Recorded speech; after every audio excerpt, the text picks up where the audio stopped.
Good morning. You know, before I go any further, I want to say thank you to each of you for your performance over the last year.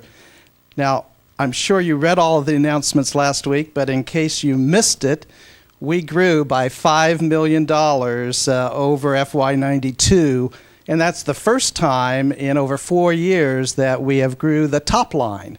So I personally am very excited about that, and I want to make sure that you know how excited that is for all of us to be able to grow that top line. Now, before I go any further, we have 6 guests from around the world here with us this morning in the studio audience, and I'd like to introduce those to you. Nick Twyman from the UK, Jürgen Matzet from Germany, Jean-Michel Dupin from France, Brian Curry from Australia, Matthew Chan from Hong Kong, and Alex Zhu from Taiwan. They're all here along with others from around the world for an international review and a kickoff of FY94, and they'll be here throughout the week, I believe. Now, in case you missed it also, we grew our net earnings by 29% last year. And we did that because you delivered on our commitments.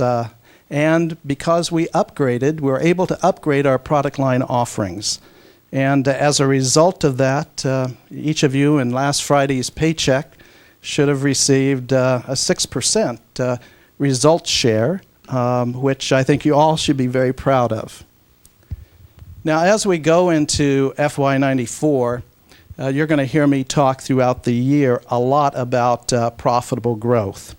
That is our theme. That is the action that we need to be able to deliver in FY94. And, you know, whether it is through a focus on the customer, or asset management, or process improvement, or energizing our people, the umbrella above all of that is profitable growth.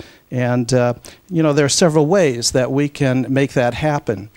First is through internal product releases. And in fact, we have over 90 new products to be introduced, or product families, from our 6 IBDs during the course of the fiscal year. The second is by leveraging the Tektronix name, you know, making sure that we're able to utilize a rich history, 47 years of delivery and technology and products, of being known for reliability and quality by leveraging that name, Tektronix. And one of the ways that we can do that is through distribution agreements with other companies to deliver parts or products that fill voids in our product lines or expand our product line offerings. And you may have read about Advantest out of Japan. We will begin to deliver products in test and measurement from Advantest in the United States market here in the next few months. And we have other such agreements that are currently in work. And the third way is through acquisitions, you know, where we need a core competency that we currently don't have in-house, or there's a market, a growth market that we can enter at a faster pace. We will selectively make some acquisitions to enhance our position in that direction. All of it making sure that we focus on profitable growth. Now, and you'll hear more about all of this as we go through the course of the fiscal year. Now, I know that many of you have lingering questions about last week's announcements, but keep in mind, you know, why we made those announcements, and the reason is so that we can get on with the challenge. The last time we got together, last quarter, we had other members of my staff here with us. We had Roy Barker and Dan Castles. And at this meeting, I've invited Dan Turpak and Debbie Coleman because I'd like for you to get to meet all of the members of my staff over time. And we've prepared some short videos on each, Dan and Debbie. And let's start out with taking a look at Dan Turpak's video. I think we have opportunities in T&M. I think we also have challenges. You know, we have a franchise in T&M in the oscilloscope area, and I think we have to look to strengthen our position there. In addition, the T&M market's a fairly large market, and we don't participate in it to the extent that perhaps we could. So there are opportunities by becoming more of a broad-based supplier of test and measurement instrumentation. The nature of the test and measurement business is one of many products, many markets, many applications. And that's why it's so important for us to sharpen our focus, to do a very good market segmentation, to understand our customers, understand their needs, their requirements, such that we can, by sharpening our focus and investing our resources smartly, get a better return. There is no major, very large, one market, one killer product, one market. As a matter of fact, probably the largest market for a single product category is that of oscilloscopes, and we're already the leading supplier of those products. It's critical to our success to satisfy our customers' needs. So in the T&M group, we feel a need to significantly strengthen our strategic marketing, improve the work we do up front such that we enhance the probability of success of our efforts, make sure we're doing the right thing as well as doing it right in terms of execution. Challenges are many because it's a very challenging environment economically. It's an increasingly competitive environment, not only from existing competitors, but their practices in terms of pricing and promotion. So it's a very competitive and challenging economic climate that we're operating in, and therefore, will make things challenging for us. But we're not alone. That's the nature of business these days. I'm not aware of any business you can operate in that's easy these days. As things have gotten more global and more competitive, every industry you look at is facing similar challenges. Certainly even the computer industry, which is continues to be a fairly high growth area, has experienced tremendous challenges in its industry, and it's taken its toll on some of the major corporations in the world. So many challenges, but I think we're going to have to realize that that's sort of comes with the territory anymore. It's not going to be easy. Again, even more reason why we have to do things smartly. I've been getting out and meeting a lot of the people, not as many yet as I'd like to, but I'm encouraged with each exposure to the quality of the people, the expertise that we've got, and this willingness to win, this desire to succeed that I'm sensing. So I'm looking forward to some very exciting times for the group. And I think, again, the challenge we have is to sharpen our focus and invest and deploy our resources smartly. Dan, as a sort of a follow-up to that, I get a lot of comments about, from T&M employees who have been through it for the last 10 years or so. What reasons do we have to feel optimistic about the future in T&M? How do we utilize our employee resources to do those things that perhaps you feel passionate about that we need to accomplish? Well, there are opportunities that represent growth segments or pockets of growth within the overall T&M business. We have to identify those. We have to understand those. Understand where we can bring something to the party, where we can add value, and in essence satisfy a customer's need in a way that he's going to be happy with. So by doing the upfront work to identify where those opportunities are, we can perhaps deploy our resources a little better. For example, the whole area of industrial applications for test and measurement equipment is one that we're just starting to scratch the surface on. We've got some products like the quartz product that really begins to move into the area of electronic service tools, a lot of which are maybe in industrial application areas. That could represent a major opportunity for us. So that's an example of one of the kinds of things we can do, just by identifying where there are opportunities. The whole telecom test area, and telecom test we've identified as a major enough opportunity to create a separate IBD for, is also an area where we're not a very strong player in, but an area which is a very hot market around the world.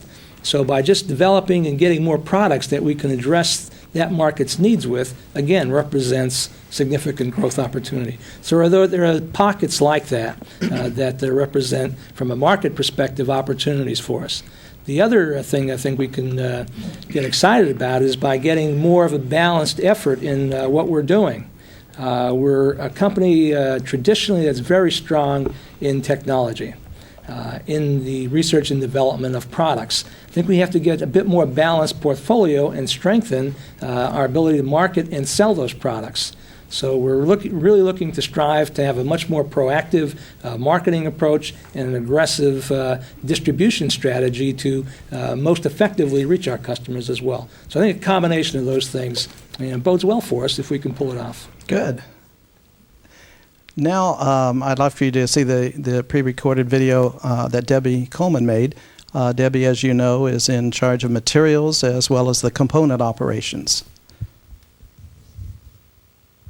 Well, the most fun I've had in the last 7 months that I've been here has been learning about the various tech lines of businesses. In fact, that was one of the areas that attracted me most to come to Tektronix, that it wasn't, the personal computer or the personal computing tools marketplace, and that there were a variety of technologies, markets, and customer bases that were being addressed here through this, overall umbrella of the Tektronix Corporation.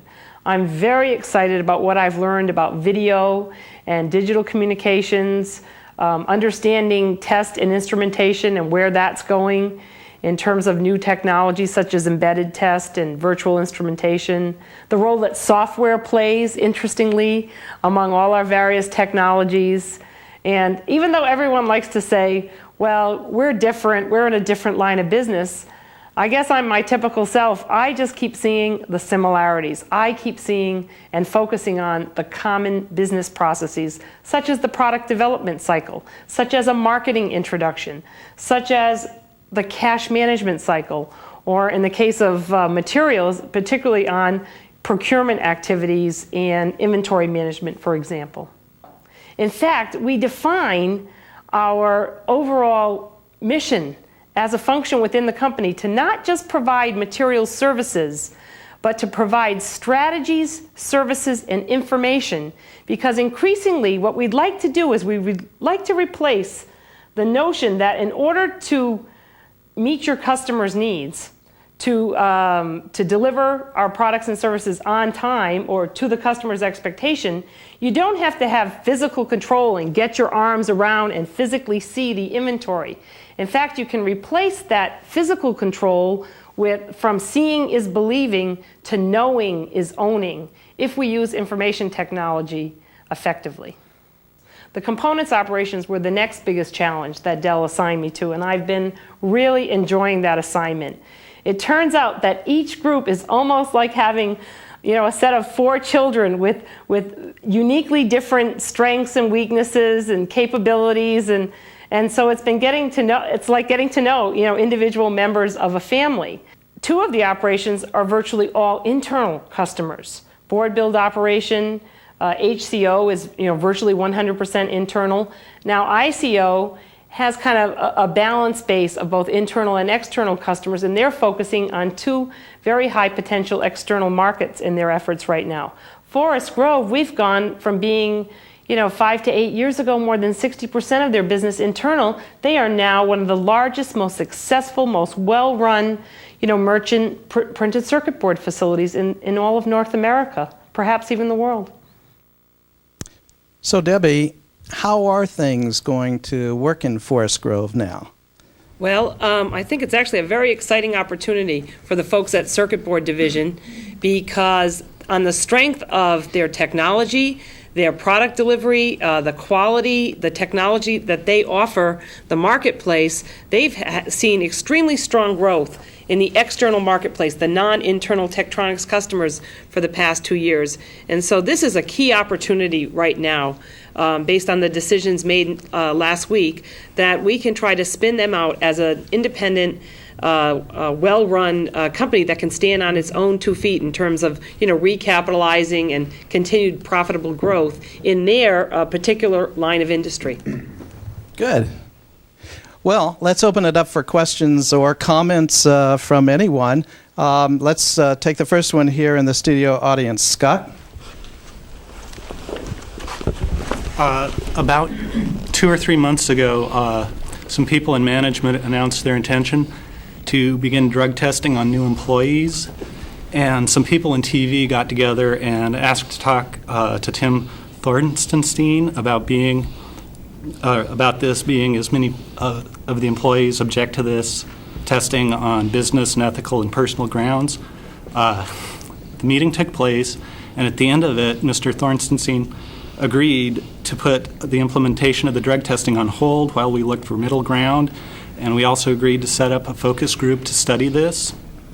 And at a follow-up meeting, one of us was assured that the implementation was on indefinite hold. And then a couple of weeks ago, we heard through the rumor mill that the drug testing was going to go ahead starting July 1st. And we contacted Tim Thorstenstein's office, and we found out that this was the plan. And we kind of had knowledge of several other irregularities in the whole episode.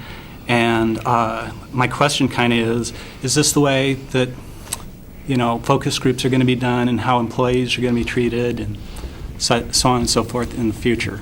Well, I'll take it as much a comment as a question, because you've gone through the process. And, whether tech does drug testing or not, sounds like it's not necessarily the issue. It sounds like it's the process that you went through that raised as many questions to you as well as the issue. Yes. And so let me understand that process, and I'll get back in some form via Tech Week or directly to your group or some vehicle, so I can talk to the entire employee base with regards to the process as well as the issue. Okay, what about externally? Do we have any questions coming from any of the buildings yet? Not yet. Okay, Bob? Okay. In the new Tektronix Employee Handbook, Jerry Meyer asks us to sustain the spirit of innovation that has kept Tektronix alive all these years. And I don't think we could disagree with that. And yet, it seems to me that the technology innovators are at a disproportionate risk of layoff, because not only are they asked to perform to very high technical challenges, but if the company changes business direction suddenly, and this has happened in the case of the light valve projector, the Picoscope, TechVision, and HBT, then they're put at risk of layoff. My question is, how do you challenge, or how do you ask people to take technical risks of this magnitude when they see the effect of their colleagues being laid off? Good question. One of the ways that we're trying to orchestrate Tech Labs is to align Tech Labs more directly with the various independent business divisions, the IBDs, so that half of their funding comes from the IBDs, and so that the advanced technology or research that should be going on, applied research in Tech Labs, should be that which the IBD can't achieve within its own IBD, because they're focused on product development. So that as long as we have that alignment, so that the applied research and such is being done, I think that is a way where we can more effectively go after the opportunities for the future and have the applied research being done by individuals who certainly have that skill level and expertise. The other 50% of Tech Labs is being funded by corporate and through external grants and funding. And there we can be a little more exploratory in areas that perhaps aren't as aligned, but have a real potential for breakthrough as we look at those markets that we'd like to be in the future.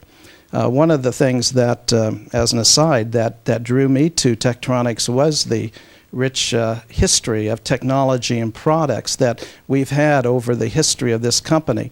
And so there's no one more sensitive than I am about retaining that capability as we move forward. Tektronix has really been product and technology driven, and we have to more balance that with markets and customers and new customers. But there's a right place that the two need to meet, and so that you're constantly either leading by technology or by answering the needs in the marketplace. You never want either one to get really out of sync. And that's part of my job, to make sure that we have that environment that allows us to be on the cutting edge and to deliver products to the marketplace that the market needs, and specifically growth markets. And in order to do that, we certainly need to have a strong cadre of research engineers, applied research engineers, as well as product development engineers. We have a call from Building 22.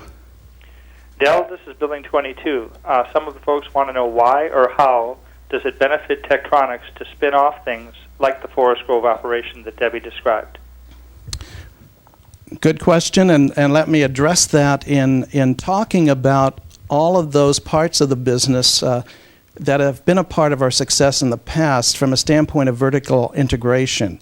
It was certainly the model of the 60s and 70s and early 80s that gave us a competitive advantage to have, component operations, ICO, HCO, Forest Grove, and others within the Tektronix family. Today, the leverage is external. The growth, the companies that are experiencing the phenomenal growth in many industries is because they're leveraging their resources externally, because there are alliances or partnerships. So it's more than what you can just do internally. Companies in the 90s cannot afford the vertical integration that they've had in the past. So instead of, let's just say, 10,000 employees within Tektronix, you really want 30 or 40,000 employees working, delivering products for markets that are the growth markets. And the only way you can do that is by leveraging external resources, is by spinning out those operations so that they are in fact delivering, as Debbie indicated, not just product for Tektronix, but for many other companies so that they have a strong P&L and balance sheet as well. That's the model for the future. A call from Building 45. Yes, last week we got fourth quarter checks for about 6% for result share, but the checks were actually for just shy of 6.3%. I was wondering if TechWeek could publish an accounting of how we got the extra 0.3, assuming that it's from the prior 3 quarters with a cap of 6% causing us not to get all the result share at once. Sure, they can. We'll do that. To my knowledge, the 6% level is the amount that we can pay in any one quarter. So we would tend to pick up that which we were over in Q4. And I believe there was one other quarter we were somewhat over, and that would have been incorporated into the check as well. But we'll do an accounting in Tech Week for everyone. How about here in the studio audience? Matthew.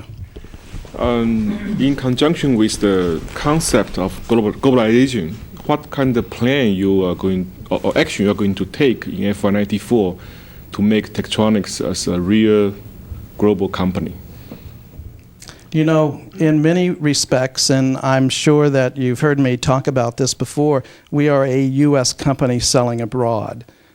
To be global, you really, as you well know, Matthew, have to address the needs of the marketplaces around the world, within countries or geographies, which means that ultimately, if you had your others, you'd be able to have some research and development done in the country of need, as well as some manufacturing, so that in fact you began to have a global experience, that you were answering needs of China, from China. Now, that's a perfect world, and we're not going to get there overnight. But we can begin to strategically determine where we're going to utilize and use our assets and resources perhaps differently than we've done in the past. Not everything needs to be done in Beaverton or Wilsonville, right? I mean, there's a lot that can be accomplished in locations around the world, whether they are Tokyo or Herringvane or anywhere that we have operations today. So the intent would be to begin to answer needs in the markets where there is an opportunity, a growth market. And the example I use all the time, Jürgen's heard it so many times, is, I talk about in Germany, if there was a telecommunications need that perhaps we could partner with someone like a Siemens or other companies, that we would have perhaps an IBD that would be focused on that market and delivering product for that market that perhaps was coming from Germany.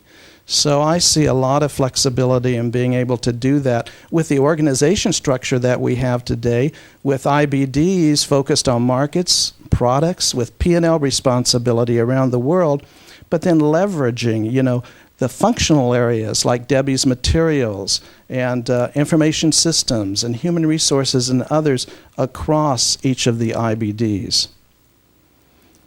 Roger.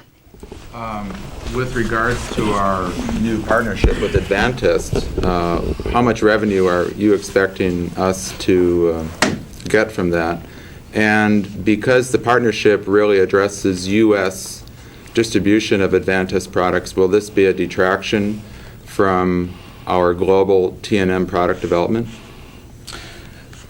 Yeah, the first part of the question, I think it's somewhere within $10 to $20 million in the first year, but growing as we're able to put the marketing strategies and such in place to help grow their part of the business in the United States. And that one's a little unique in that we're going to be delivering their product here in the U.S.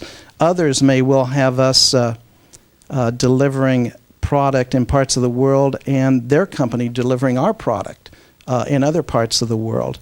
Now, the second part of it, will it take it away from? I don't see that there's any chance of that because there are so many growth arenas that we need to focus into. Dan mentioned telecommunications and, and Dan, you can add to this, but automotive or semiconductor test. There's so many arenas that we certainly have a lot of places to put our resources to begin to really answer the needs of those markets that we haven't done so well in the past. Dan, do you have any additional comments? Well, just comments about the Advantest relationship. I think it's important to know that this is sort of the starting point with Advantest. We are distributing their products in North America. We will be looking to try to strengthen that relationship between the two companies over time so that it may take on a little bit of a different flavor and one that's perhaps more strongly related to our business and our strategies. There are some concerns because it is only a North American distribution relationship, and our international partners who are sitting here nodding their heads, wonder what's in it for them, and that's a real concern we have. And we have to make sure that we don't back off on the strategic products and the development of those products in the Tektronix bag such that we weaken our position internationally. What we're after is strengthening our position on a global basis. Advantest is at phase one. We're just starting. We're both going to learn. We're going to learn about doing business with each other, and would like to move that further along to where it's an even stronger relationship for Tektronix. Okay, we have another question from Building 73. Hi, Dell. It looks like the strategic services is going to be the focus of the next round of cuts, or one of the focuses. And I'm wondering what your vision for strategic services is in the long run. Well, I think that that's not a completely accurate statement. As we look at the business throughout FY94, there are areas throughout the company that we need to look at. I would say that, without being specific, that they're not just strategic services. As you well know, last year we had a concerted effort in the entire administration part of the business to get our G&A expenses in line with other companies. And we went into the FY94 planning process with a goal of getting our G&A to about 8% of revenue. And we believe we've achieved that. So that there are other areas. I think that we cannot say that anything is really excluded. Research and development, we're at just under 12%, and in sales and marketing, we're at just under 20%.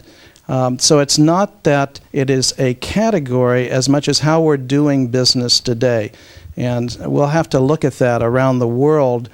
So it's not just a U.S. Action as well. It's a worldwide action, and will be based upon what we're trying to accomplish in going after growth markets. Here in the studio, Carla. Yeah, several of us in my work group watched the Rose Parade, and of course, as we all know, it was on national television. I understand it even went to Canada and some other countries. We noticed that Tektronix didn't take advantage of that. And Intel was there, even though their headquarters is in California, and Nike was there. And we wondered if we missed the opportunity or we turned it down. Well, I don't know the answer to that, although my wife had the same impression that we were missing. And it would be a fun thing to do. And I think that is an effort that has to come from the employee base as well as the company. So I think it might be kind of fun to run some kind of a poll or something from the employee base to see who all would be interested in doing something along that line and participating not only with the work but some of the funding as well as tech. But it's an interesting one, and it would be fun to do something like that together. They interviewed the people, they showed the Nike campus. I mean, it was sort of at halftime, I think. I missed that. That's the part I was really thinking of. That because it could really leverage the name and the company. Yeah, it was in Boston and Atlanta and stuff, and I thought it'd be good marketing for just our product and our presence. I agree. Call from Building 92. Hi, I still have some concerns and questions about the spin-offs. If these companies are financially sound enough to where they can make it on their own, why shouldn't they be staying part of Tektronix and improve our bottom line? We've heard the answers before that it's not along the lines of the businesses we want to be in from time to time, and I'd just like a further explanation. I mean, our bottom line needs all the help it can get. Why shouldn't we keep these companies around? Well, let me sort of pick up where I left off earlier from a standpoint of my answer, and we were talking there about the it was right in the past but not necessarily right in the future. I think that, let's just take ICO as an example. Here's a company or part of the company that we're certainly dependent upon and certainly provides us with competitive advantages, and we'll have to put ICO in the category of a preferred supplier. And certainly we'll have to have a long-term supplier agreement with ICO so that, whatever number of years, 3 to 5 years, that we have the supply of the parts that we need for our product lines. Now, the benefit, I believe, for that part of the business becoming a standalone business is that it allows them to go after other business opportunities outside of Tektronix, so that the leverage over time is that they may have 25% of their business on Tektronix products, but another 75% coming from other companies, which makes them a much stronger asset to Tektronix or to whomever may be owning ICO some point in the future. So it's not that we don't sever the relationship as much as we have that as a standalone operation. And so you say, why would you do something like that if it's a positive impact on the bottom line? You do that to not only share the potential revenue, but you share the expense associated with that. And as you well know from the semiconductor industry, every 3 or 4 years, there's significant capital and expense that has to go into a business like that to upgrade the foundations that deliver the new products for the future. And so when we're looking at leverage, it could well be that those dollars, whether in capital or expense, would be better spent going after a growth market that could lead us to significant bottom line returns in markets that are growing substantially in the future. So that's the constant trade-off that has to be made as we looked at what parts are necessary for the future versus what parts should be spun out or kept separate and allowed to grow by having products from other companies as well. Debbie, do you have anything to add to that? Or? Well, I think the point about vertical integration is that even though there may be a bottom line profit, we're investing a lot of property, plant, and equipment, investment in inventory, which lowers the overall Tektronix return on assets or return on equity. And also in terms of so that's what vertical integration does. It dilutes your return on assets and equity. But as a standalone unit that can be funded in terms of capitalization by other key customers or, the open marketplace such as Wall Street, then these businesses, I think, are much more viable competing within the terms of their own industry rather than as a vertically integrated part of the larger corporation. Building 39. Yeah, hi. Last year, Jerry said that Tech was going to focus on markets where we can be number one or number two, and I was curious in what part of the semiconductor market will TCC wind up being number one or number two as a standalone business? Do you have any thoughts on that, Debbie? I think in our degree of specialization, bipolar, high-speed parts, the high end of the digital signal processing end. In fact, the two markets that I believe that they'll probably focus on with Rick Hill at the helm now is on parts that can be provided for the wireless communication market and also for the fiber optic communications lines. So, and there's a lot of growth in those industries. So if we can target parts that are produced in that high-speed bipolar process, there should be a very viable business there as well. How about here in the studio? Karen. Do you have any feedback on how the market is reacting to the announcements that were made on Friday? How do you think they're going to feel about all of this? Well, our stock was up on Friday. I don't know where it is today, but and as Carl Noyne would say, who can ever predict that? I believe the analyst community accepted the news very positively. And as you well know, we don't get a whole lot of press up here in the Northwest, which is one of our challenges, to make sure that we begin to let people know who Tektronix is. Many engineers certainly understand who we are, and also many printer folks today understand who we are. But we have got to do much more in the way of leveraging our Tektronix history and providing an umbrella for the various IBDs to be able to have their marketing messages received. But the things that I have read in the press have been overall relatively positive. There was a Wall Street Journal article as well as the Oregonian. Those are the two that I've read so far.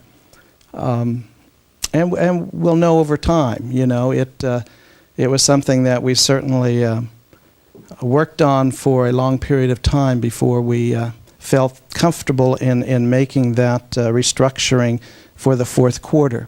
And one of the reasons why we were able to do that in the fourth quarter is because of the performance in the fourth quarter from all of you. I mean, we had an excellent quarter, and you want to do something like this when you are having a good quarter, when you feel strong, when you feel like you've ended a good fiscal year and can move on with your actions and not have the drain so much on the return on assets or return on equity that we've had by having so many land and buildings and vertical integrated parts of the business.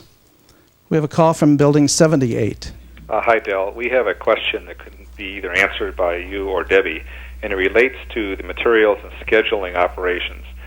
The question is, do you see moving all the materials and scheduling people into Debbie's organization, or will some of them continue to report to other line management? Well, that's a good one for Debbie to answer. To the best of my knowledge, at least for finished goods products, all material scheduling functions are under IBD materials, which jointly reports to myself and manufacturing management. So, and we just put that into place March 26th, that new kind of shared hybrid model of centralized, decentralized sharing of the work. So I don't think there's any intent to change that. In fact, it was remarkable in the fourth quarter the extent to which we were able to support fourth quarter shipments and manufacturing with the new model and the reduced headcount. So there's no immediate plans to change anything. Okay, back here in the studio. Nick? Tech's a company that's in transition, and transition means change for everybody. And to make changes, you need people with lots of energy. You need energized people. and I've heard us talk about this. I'd like to know your thoughts on what you think we could be doing to energize our people, to manage change. Good question, Nick. There are a lot of parts to this question because you have to put into the equation, all that we've been through as a company.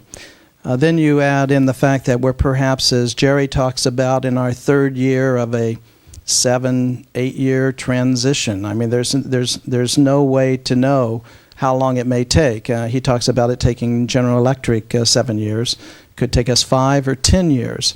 So how do you manage through this transformation in a way that allows you to have energized and passionate people? First of all, I think you do it by having open communications and in many ways trying to let people, and you've heard me talk about this, know where I am as an example in my decision-making process on a lot of issues that we're dealing with so that everyone knows how they can impact and influence decisions. So you've got to have that two-way communication. So your comments are as important to me as your questions because I need to continually feel where you're at or how you're being brought along or how you're bringing me along, in the understanding of the business. So that's sort of a first level I come from. Then I think that we all need to understand what it is we're trying to accomplish. And so that's why my messages are so succinct, profitable growth. That's what I'm going to talk about. Last year in FY93, it was delivering to the bottom line and making sure that we could develop credibility and confidence by doing that from our constituency base, as being the shareholders or other people who are interested in our company or customers as well as ourselves. So profitable growth is the theme for FY94, and certainly we have to make that happen.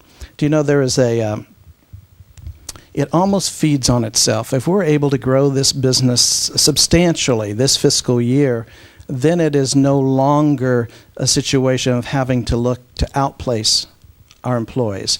We may begin to hire, from a standpoint of growth markets. If we're really assessing the growth markets with the right products and services, then we'll see that we're able to grow, and it becomes a whole different environment that we're in. So that's why my management team and all of us need to focus on what we can do to grow the business.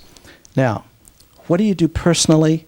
I can only relate to myself to make sure that I am personally motivated by seeing the opportunities. I mean, you've heard me talk about it. We have a lot of core competencies in-house. There's significant growth markets out there, and we want to match the competencies to the growth markets and make sure that we take advantage of a lot that's happening out there in the whole world of digital communications, of multimedia, of bringing down our video, of being able to have more systems integration with our test and measurement products.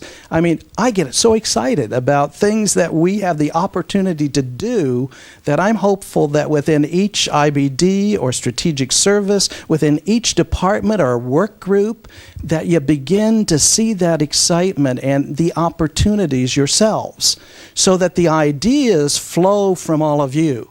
The creativity, the new directions, the innovations will come because you get energized. You begin to see the opportunities. You begin to say, well, maybe that guy isn't so crazy talking about growth markets, because it is from all of us working together that we can make it happen. So I think there are different levels we have to look at it, but certainly it rests with each one of us, each employee at Tektronix, to understand, to learn, to see the directions and to see what we can do to impact every day, what we're doing to begin to grow this business. Toshio. Good. Let me read this. I hope I could ask you at the beginning. The recent announcement of merging with Advantest Inc. of Japan, the producer of high-performance network analyzer, logic analyzer, spectrum analyzer, generator, and DMMs. Those are the products in our T&M division. and these advanced products appear to fill the gaps we have instantly in competing Fluke, Philips, and HP. Is this a trend for tech to get engineering resources from outside? Are we giving up our own engineering? You might say this enhances our T&M market share, yet I'd like to know where our engineering challenges are going to be.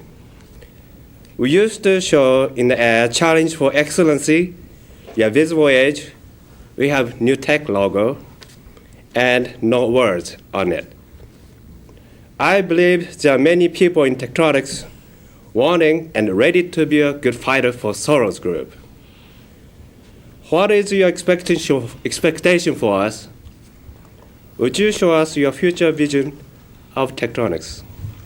Well, there's a lot embodied in that statement. Let me first have Dan comment, because you've heard my comments on the areas where I believe we can internally develop products that are needed for some of these growth markets. And we do feel that Adventest and others that we may announce in the future fill voids and expand our offering, but not take away existing jobs in that arena. Sure. We have a limited resource in terms of engineering, and we want to focus that to where we're going to get the best return. Because it's limited, we can't do everything. The Advantest deal is exciting to us because it gives us access to products in the RF and microwave area, gives us access to products in the telecommunications area, gives us access to products in the industrial markets area that we really couldn't develop quick enough to get into our bag to offer to our customers. By getting those products, we strengthen our interface with our customer in that we have more solutions that we can offer to him. We become a more important supplier to him and therefore can develop a much better relationship. The challenge we have is over time, and that's what I was alluding to earlier with something like Advantest, is we have to plan out where that relationship is going. And we are working on that. As I stated earlier, we want that to be a stronger relationship for Tektronix. The Advantest is not a merger at this stage of the game. It's not an acquisition. It's a pure and simple distribution agreement where we will distribute some of their products in our markets in North America. But we think there will be opportunities to strengthen that relationship over time such that perhaps we can do more and have it more of a partnership where we can leverage off each other's resources, but in a way that's going to be positive for Tektronix and Tektronix customers. And as far as vision for the future, I can talk about that for probably too long, but just to build off of what Dan is saying, in test and measurement, we want to be either number one or number two in all of the markets that we are in test and measurement. We're number one in oscilloscopes. We want to have a half a dozen of areas within test and measurement that we're number one or number two. So our focus, we have television, so there's a second area. What if we could have another 4 or so in which we were number one or number two? So that's part of the vision. Another part of the vision is to take advantage of all of that is happening with the digital communications direction, the digital highways of the future. We've been successful over the last several years in transitioning a lot of our product base in test and measurement in the Grass Valley Group as examples from analog to digital. Now, what we're finding is there are significant opportunities to be able to be a part of this whole exciting digital world of the future via communications or networks or workstation products, and by that I mean from a video standpoint, bringing down technology, perhaps in software that is at the Grass Valley Group for video editing, production, creation, bring that down more into what we call a prosumer market to allow more businesses, small, medium, and large business, as well as universities and nonprofit organizations to do their own video editing. So there are a lot of opportunities that can certainly be focused around a vision for the future. And we have specific strategies that says things like test and measurement is a core business. The printing, GPID, our network or shared printing is a strategic growth business. Also, television production equipment is a growth opportunity for us. And network displays is a growth market, that we need to continually investigate the opportunities of that being a strategic growth business for us. So that's all part of it. But our mission is to really take our core competencies and to mesh them with emerging and growth markets of the future. A call from Building 58. Hello, Del. Concerning our future relationship with ICO, we currently enjoy a very preferred relationship with ICO. I think specifically in the low-cost IC development, the timeliness of deliverable product, as well as just an outstanding support level from the internal simulation group as well as the IC layout group. How can we make sure that we maintain this relationship in the future? And I think specifically to ensure that we maintain the most preferred, that we are most preferred in demand, cost, quality, innovation, etc. Well, let me have both Dan and Debbie answer very quickly because our time is getting limited, but that is a primary concern, that ICO remains a preferred supplier, that we have a long-term relationship with ICO. Dan, do you want to have a... Sure. I think there's no question that the onset of this new relationship, we'll be viewed as a preferred customer of ICO, and we'll also view ICO as a preferred supplier. But the fact of the matter is that over time, that relationship will become more of an arm's length relationship. And the challenge we're both going to have is to develop the kind of vendor-supplier-customer relationship that's a win-win relationship for both of us. We'll have to work very hard with them as one of our important suppliers to make sure we've got access to the technologies when we need them. We'll have to work very hard with them to make sure they understand what our requirements are and what directions we'd like to see them go in. At the same time, they'll have to, seek out other customers, increase the utilization of their facility, and satisfy the requirements of other customers who may have similar desires. We'll have to be very fast on our feet and utilize that technology to our best ability and try to incorporate it into our products sooner than others will, so that we can maintain a competitive advantage by having the close proximity and the communication that goes with the relationships that we've built up over all these years. Debbie, do you have anything to add to that? I just echo what Dan says. I think that the attributes that the questioner described that ICO has provided to the internal design groups is exactly the foundation of which could make them very successful in their chosen marketplaces if they offer that level of service and support to customers for their designs to bring them into the fab. So I think that could be a critical attribute. But I also agree with Dan that it is going to become more of a business partnership, and we have to place rational demands on them as a preferred supplier. I don't think we can expect to have all of that level of support if it only results, quite frankly, in a part that they build in 7 wafers a year. I mean, that's not an economically viable future for ICO, and we have to see it, from both sides of the fence in the future. Good. A call from Building 78. Dale, you spoke earlier of our growth as a global company, establishing alliances with other companies. To be successful there, we need to have good information systems and the ability to switch information back and forth relatively quickly and efficiently. Can you comment on the changes going on within the IS organizations and how we're going to be able to support that, especially in light of the apparent reduction in their resources and lack of capital to support that? Yes. I guess throughout the entire business planning process from January through May, it became very obvious to all of us that we were going to have to put some investment dollars into our internal information systems. And in fact, in the business plan for FY94, there are capital dollars as well as expense dollars to do just that, especially in the whole customer order processing system. There are significant efforts that have to be made in order to make sure that we can respond to the customer needs as well as internally. I mean, 5,000 to 7,000 of us impact a customer order.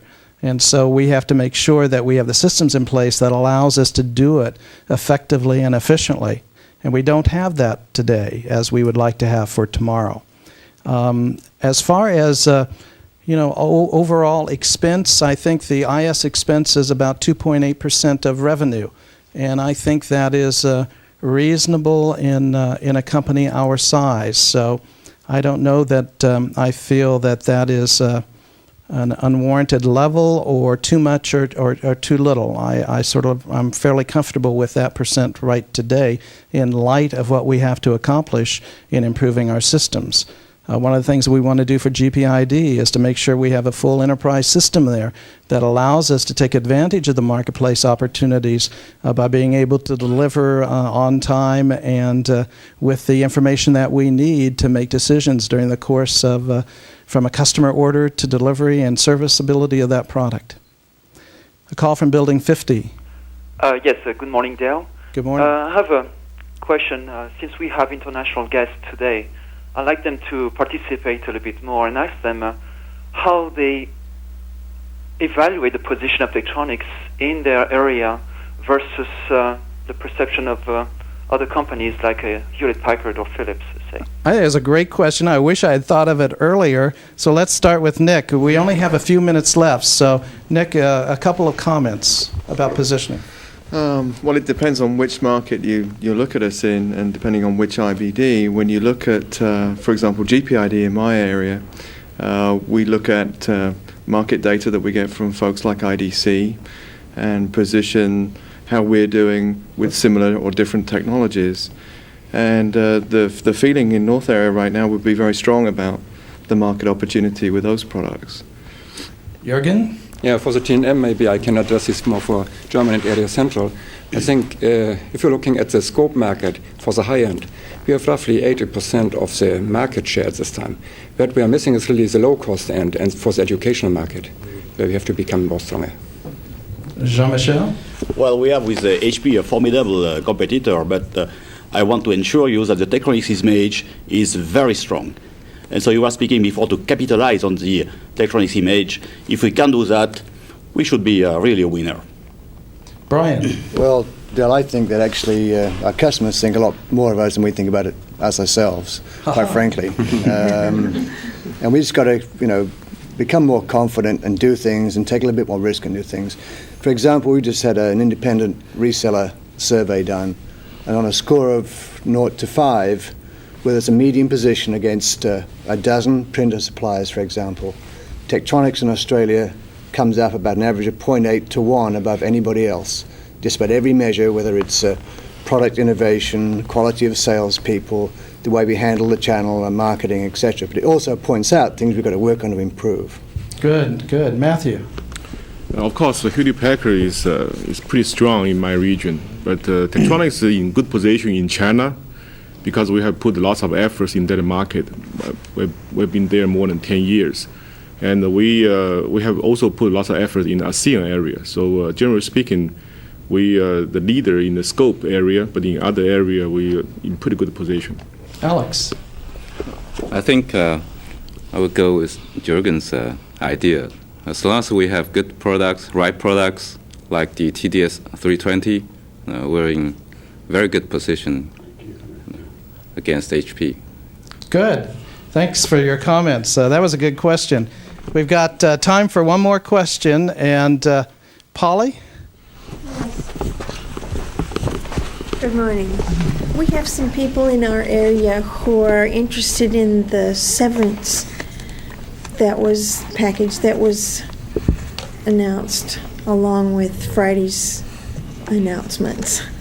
Yeah, let me talk about that quickly. What we're going to do is in focus areas where we have to make a reduction, we are going to have a period of time, say 2 weeks or so, in which people could volunteer for that layoff. If we don't get sufficient people volunteering, obviously we'll have to go deeper and make directed cuts. But what we wanted to do was to be sensitive to those that may want to take advantage of the layoff in order to do something else with their lives. And so you'll specifically hear about those when we have said that, there's a decision we have to make about a specific area or department or function, and then we'll go into that voluntary period of time that allows us to take advantage of that. Well, listen, I really appreciate all of your being here in the audience, as well as all of you in the various buildings watching the telecast. I want to hear your comments. I want to hear your questions. Again, we'll try to get as many answers back through Tech Week as possible, or in departmental meetings or meetings with your respective VPs. I appreciate your efforts for last year. I really am confident about the future. I am so excited about FY94, and I want to share that excitement with you. Thank you for being with us this morning.